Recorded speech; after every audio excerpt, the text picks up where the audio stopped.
व्यक्ति को 4 अपराधियों के एक समूह की हत्या के लिए कैद की सजा दी गई है। उन्होंने उसकी साली का क्रूरता से बलात्कार किया था और मार डाला था।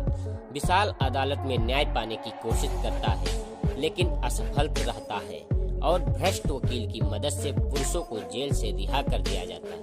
फिर अपराधी विशाल के घर जाते हैं, क्योंकि उनके खिलाफ मुकदमा दायर करने की कोशिश की थी। चारों अपराधी विशाल की पत्नी प्रिया पूनम झावर से बलात्कार करने की कोशिश करते हैं, लेकिन वह खुद को एक चाकू से मार लेती है। इस सब से नाराज विशाल इस मामले को अपने हाथों में लेने का फैसला करता है और चारों अपराधियों की हत्या कर देता है। इस अपराध के लिए उसे जेल में सजा सुनाई जाती है। जब पत्रकार रोमा सिंह रबीना टंटन एक रिपोर्ट लिखने के लिए जेल जाती है, तो कुछ कैदी उसे बलात्कार करने की कोशिश करते हैं। इसे देखकर विशाल को अपनी दुर्भाग्य याद आती है और वह हस्तक्षेप करते और रोमा को बचाता है। रोमा विशाल की कहानी सुनती है और उसे जेल से मुक्त करने में मदद करने का फैसला करती है। अंधे व्यवसायी श्री जिंदल नसरुद्दीन शाह द्वारा यह सब सुन लिया जाता है। वह विशाल को हिटमैन के रूम में भर्ती करने की कोशिश करते हैं। वह चाहते हैं कि विशाल शहर में कुछ असामाजिक तत्वों को मार डाले, मुख्य रूप से 2 शक्तिशाली नशीली दवाओं के व्यापार जिब्र राजा मुराद और टयासन गुलशन ग्रोवर, और उनके लिए काम करने वाले सभी लोग विशाल को बताते हैं कि इन नशीली दवाई के मालिक सड़कों पर दवाई लाने और स्थानीय लोगों को भ्रष्ट करने उन 4 लोगों की समूह की तरह लोगों को बनाने के लिए जिम्मेदार है। विशाल पहले इनकार करता है, क्योंकि वह अभी जेल से बाहर निकला है और सामान्य जीवन जीना चाहता है। हालांकि अपने घर में जब वह अकेले दिन बिताता है, तो उसे अपनी परिवार की हत्यारों की याद आती है। फिर वह जिंदल के लिए काम करने के लिए सहमत होता है।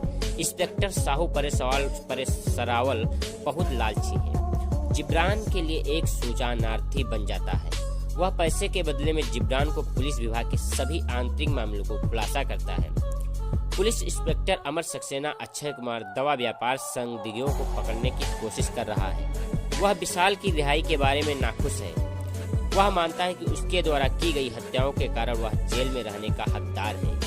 चीजों और जटिल हो जाती हैं जब अमर को जहर व्यापार में शामिल अपराधियों के अधिकांश हत्या दृश्यों में विशाल मिलता है।